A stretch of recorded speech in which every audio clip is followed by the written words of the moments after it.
What makes the achievement of emotional sobriety so difficult is the habits we have, the patterns we have in our behavior, the habitual ways that we've come to think about things. We have to really become aware of those things in order to challenge them, because the consciousness that has created a lot of the problems in our life cannot solve it, cannot change things. So what happens is the first step is waking up.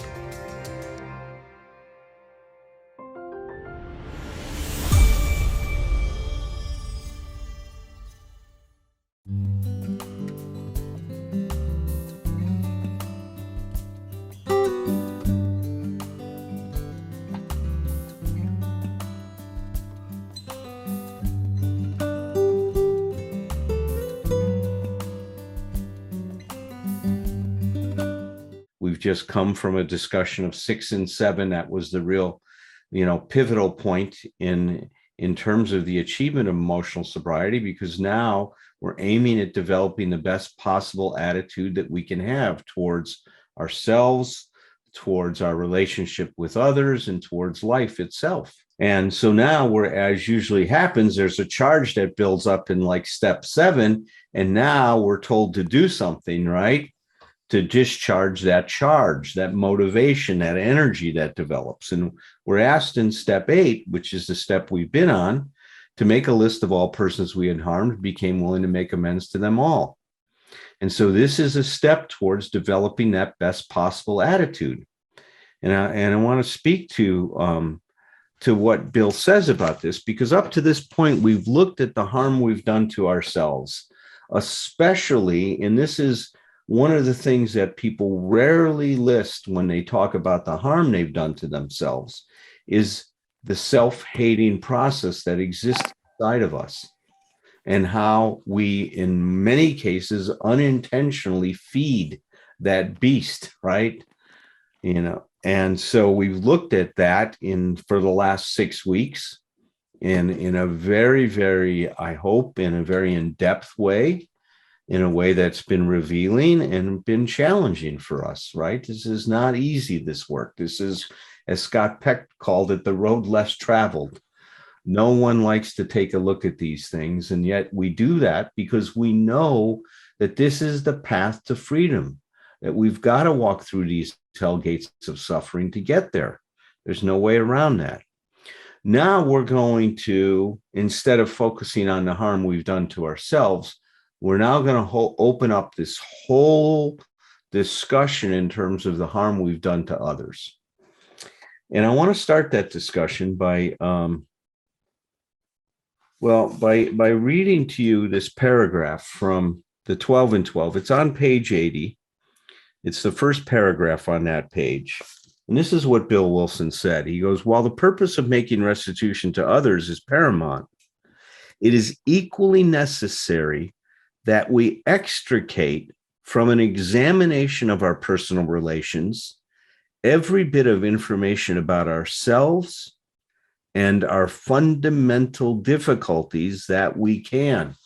Now, I want you to think that this fundamental difficulty he's talking about is our emotional dependency, right? This is the fundamental difficulty and the problems it creates in our life. Since defective relations with other human beings have nearly always been the immediate causes of our woes, including our alcoholism, no field of investigation could yield more satisfying and valuable rewards than this one. Calm, thoughtful reflection upon personal relations can deepen our insight. We can go far beyond those things which were superficially wrong with us to see those flaws which were basic flaws, which sometimes were responsible for the whole pattern of our lives. Let me read that again. We can go far beyond those things which were superficially wrong with us to see those flaws which were basic flaws, which sometimes were responsible for the whole patterns of our lives. Thoroughness, we have found, will pay, and pay handsomely. Flaws which were sometimes responsible for the whole pattern of our lives. I hope that as you've been listening to this, that you realize that this emotional dependency that you have, that I have, created a whole pattern, a habitual way of us thinking and feeling and responding to relationships. And that this has been our fundamental difficulty.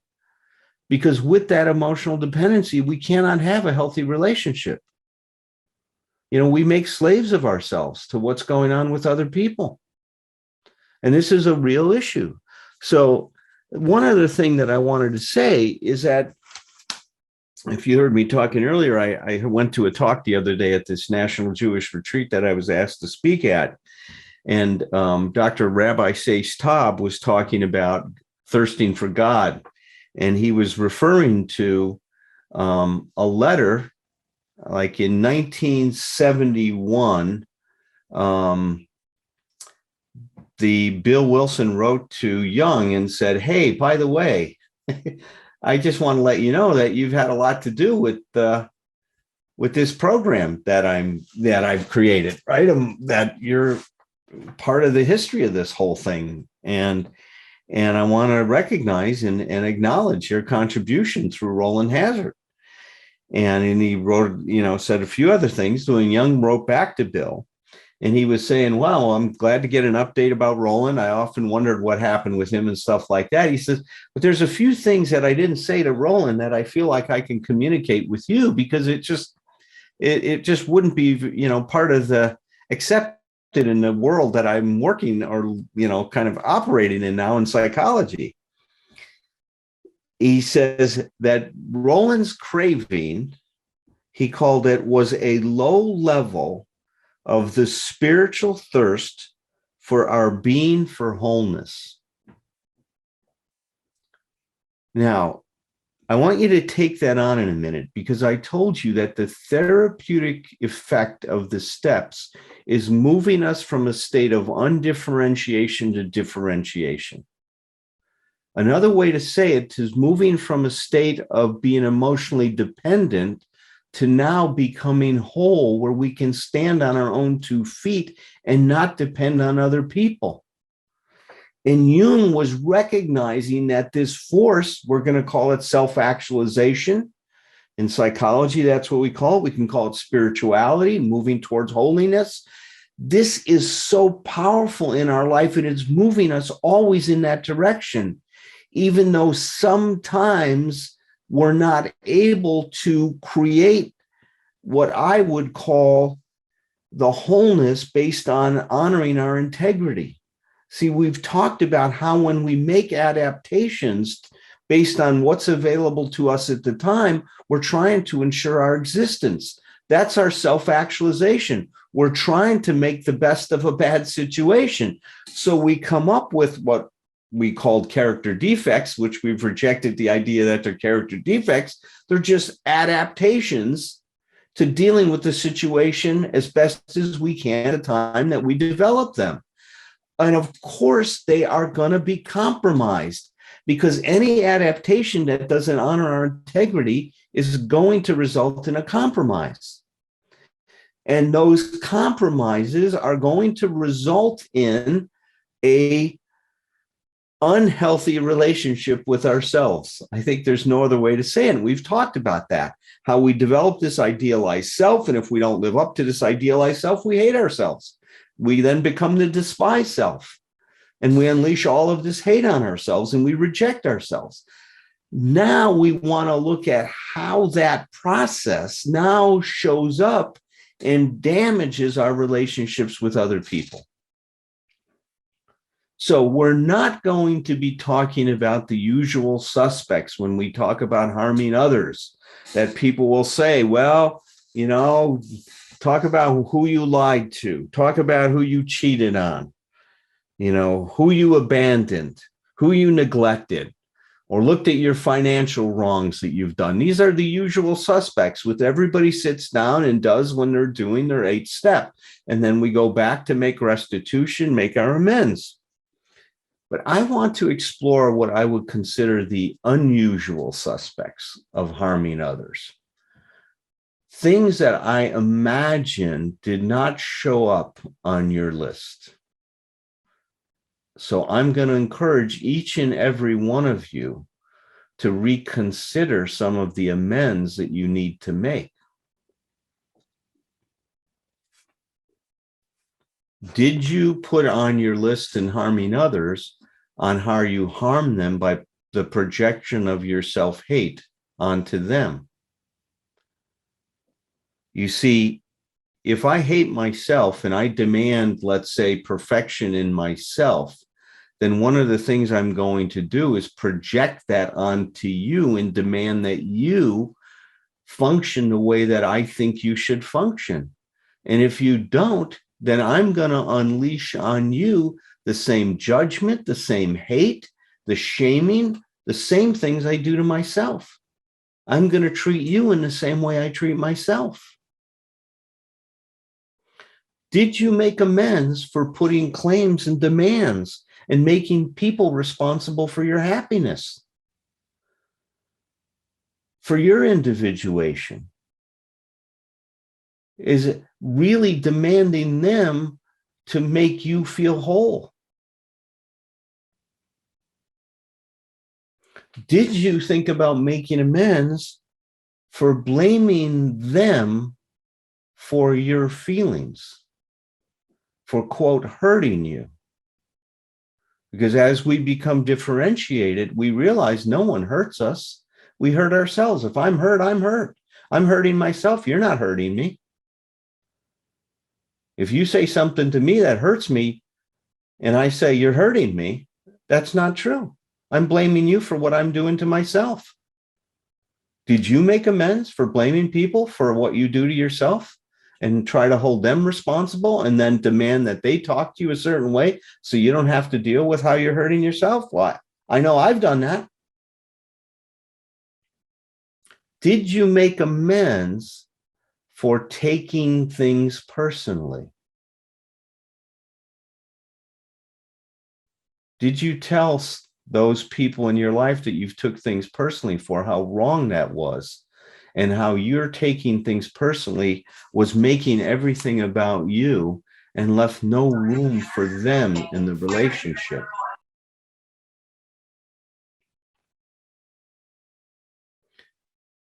Did you make amends for blaming the person for betraying you when you betrayed yourself well before they ever betrayed you? Did you make amends for laying your expectations on them, your unenforceable rules on how they're supposed to behave, which meant that there was only room for one person in a relationship, is that you really did not know how to form a relationship with them. What you did is you got into a relationship to see if you could get them and manipulate them to do what you wanted them to do so you could feel okay. Did you make amends for not supporting them and seeing them as they are? For not supporting them in terms of encouraging them to do what they want and to be who they are? And then criticize them for not living up to your expectations? You see, these things go way beyond what I would call the usual suspects.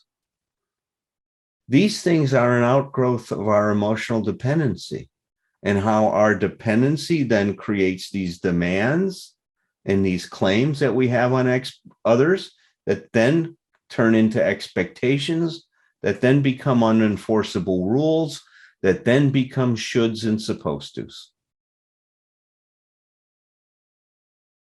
Did you make amends for shoulding on your partner or on your family members? See, these are things that I don't think that we think about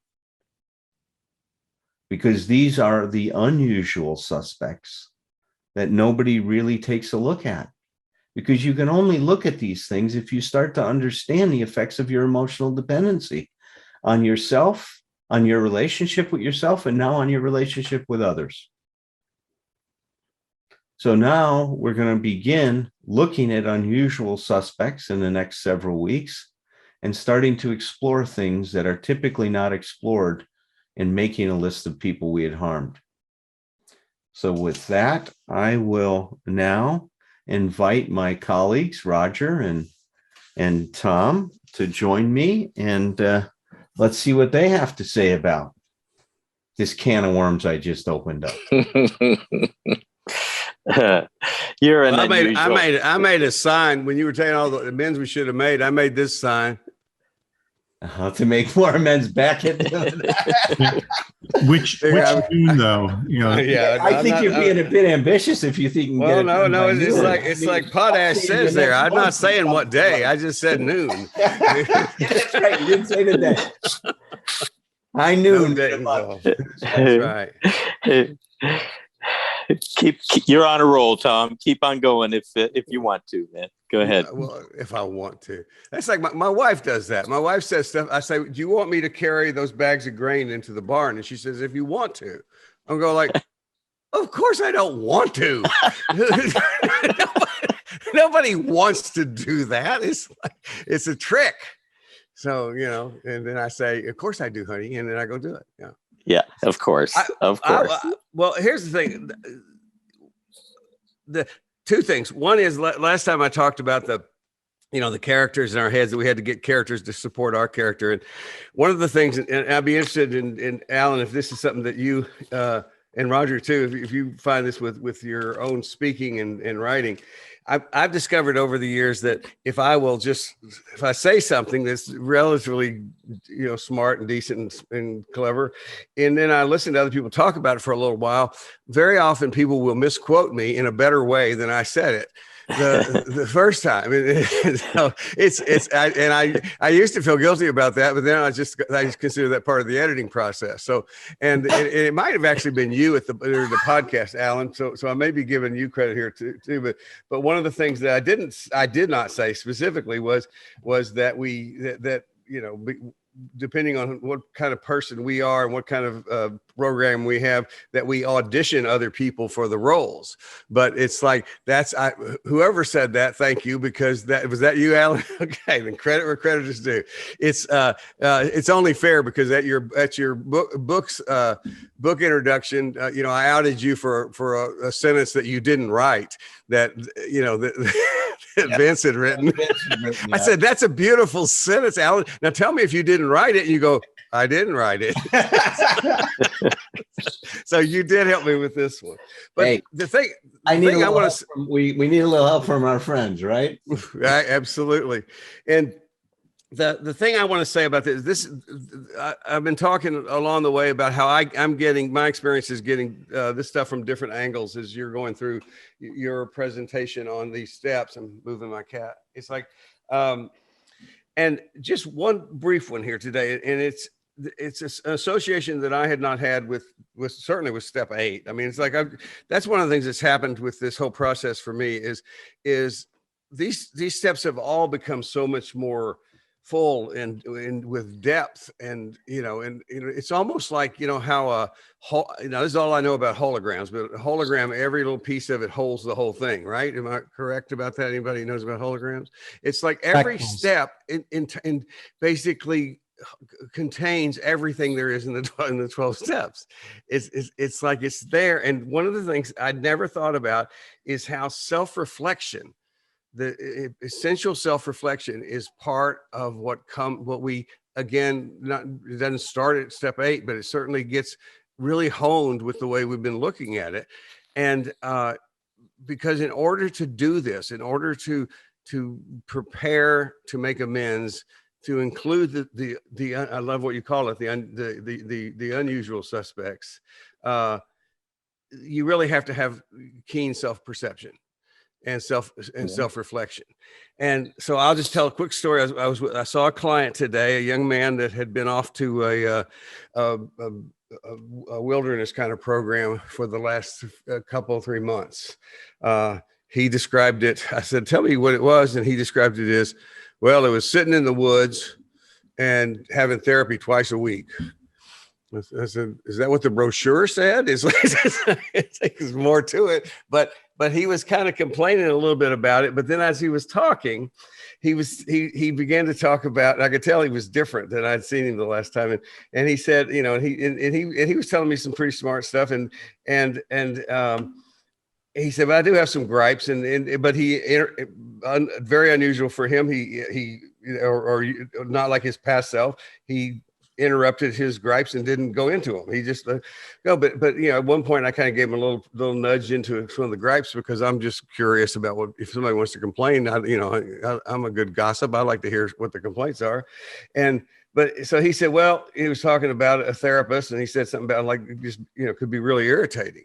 And he said, oh yeah, living with those other people, really irritating. And then I watched and I saw, I don't know how to describe this exactly, but I realized in this moment as he was talking, and this is because I've been in lots of conversations with this young fella, he's a smart guy. It's like, I realized this is where I ordinarily would do something. I would intervene. I would make a comment. I would nudge something. I wasn't doing anything. And I realized it was a moment of silence. He's being self-reflective. And then after he said this about irritation, and then he said something and I don't remember exactly, but to the effect of, but of course that needs to be about me too. And there was almost something about how he almost just said it in passing that made it seem so much a part of him at that moment. And, you know, I don't think he recognized it. We talked a little bit about it before we finished, and I pointed out to him what I was seeing, but it was like, it was really beautiful. It was the simplest little thing, but I saw this change in him, and he actually was looking at himself first, and it was beautiful. And because we're doing the A step, and my mind has been on that for this amount of time. That's where I kind of put it into that's where I filed it away in my head. But anyway, the idea is self-reflection, becoming better and better, more mastery over self-reflection is one of the things we get from doing this 8 step the way that you're leading us to do it, Alan. So thank you. The image that came to my mind as you were talking about it, it's almost like we're putting into focus a microscope, and we're starting to focus on some things much more clearly. And now that we're more clear-headed, that we can start to see these things. But Bill really understood that process, right? When he's saying, let's look at these things and see what we can learn from our experience. And it's so important in terms of our growth. Yes. So yeah, it's just, and it's the thing I say over and over again with the 12 steps is it doesn't tell you that other people get, everybody gets off scot-free. It just says start with yourself. That's right. It's like what I told this guy today it's like, it doesn't mean other people aren't irritating. It's like, some people are going to be, and sometimes that's just irritating to me. And sometimes it's going to be irritating to somebody else. But it's like, that's not the point. The point is we're choosing a life of self-betterment and self-growth, and that comes first. And anyway, I thank you for that, Alan, because these are one of the many things that I've been coming through these steps with your emotional sobriety lens. You're welcome, Tom. All right. Yeah, Al, I have not heard you delineate all of these unusual suspects before, and I gotta say, man, I'm impressed. I'm not easily impressed with you at this point after 40 years, and I am impressed because you really. Let me mark this down on my calendar. I want to record this moment. You reframe my usual ideas. I think many of our usual ideas about what it means to make amends for, like you say, the usual things for. Betrayal, lying, and so on. But you reframe it all in a context of emotional dependency and the effect that emotional dependency has on our functioning. And to me, it's a much deeper way of addressing the issue of making amends and looking at our relationships with other people. And it's a much more useful and empowering way a much more useful and empowering way. It's funny, Tom, you were talking about the importance of self-reflection, and I was writing a version, at least, of a Socrates quote, "Know myself," or the longer version that I saw was, "To know thyself is the beginning of wisdom." Mm-hmm. And so this, even though the context here is the making of amends, it begins with, as you were saying, Tom, with self-knowledge. It all begins with looking at ourselves. Again, not in a narrow, narcissistic, king baby kind of fashion, or the reference you gave to Harry Tebow's quote is great about that. Not in a way where we just continue the ways of our narcissistic infant unbridled into our adulthood, right? But real self-reflection. If we continue to do that, then we're going to start to make headway in ways where just focusing on others it'll never happen. I wanted to give one example that comes up for me a lot, that I try to stay conscious of, I'll put it that way, in my life, about what the difference is between, for me, an emotionally dependent perspective and one that's much less so. If I'm operating from a position of emotional dependency and I am trying to mold myself, and I don't want to get too black and white about this. To me, if I'm communicating with someone, I'm going to try to express what I want to say in ways I think are going to be most helpful to them in understanding and receiving the information. And I think we all do that. That's part of empathy. That's just part of good communication. But if I'm really manipulating myself in an effort to manipulate them, which I do at times, I think we all do that at times. One of the things I think we don't understand about that is, oftentimes it won't work to create the safety or the approval or affection that we're seeking. But the more hidden part of it is, even when it does work, it doesn't. Now, what do I mean by that? Even if my efforts to manipulate this person into giving me what I want work, I've still reinforced deeply this idea that who I am as I am is not good enough. I am not acceptable. I am not lovable. I am not worthy as I am. So I have to go through these machinations, right, to try to get those feelings. But even then, all it really does is deeply reinforce my sense that I'm not enough as I am. And then the last piece I wanted to mention, and it's such a good feeling to get to this, and it's so hard. I mean, in real relationships in my life, when I'm really coming from a position of healthy self-esteem combined with or integrated with healthy concern for others, when I want something from somebody, if they don't want to give me that, I want them to not give me that. In other words, I want to support them in their integrity, even as I'm expressing my own. That to me is what love means. And the way you've put that over the years, Alan, if I ask for something from someone and they're giving it to me with a hand that's only partially open, right? With a hand that's partially cleansed, not to accept it, or at least to explore that with them. You know, God, from your body language or your voice, I'm not sure you really want to do this thing. How do you really feel about it? That's the inquiry that to me is an expression of real caring, of real love. Hey, Roger, the other thing about that is that's also how you build real trust. Because one of my little nutshells says I will trust a yes from someone I know will tell me no. And so the idea is when you tell me no, it may hurt my feelings, or I may be pissed off because I need you to give me a ride someplace, or you go, I don't have time to do it, and I may be pissed off. But what I've learned is I can deal with that. I don't have to turn that on you. I can just be frustrated and pissed off about that and solve my problem. But later, when I ask you again and you say yes, I know you're giving it freely. Exactly.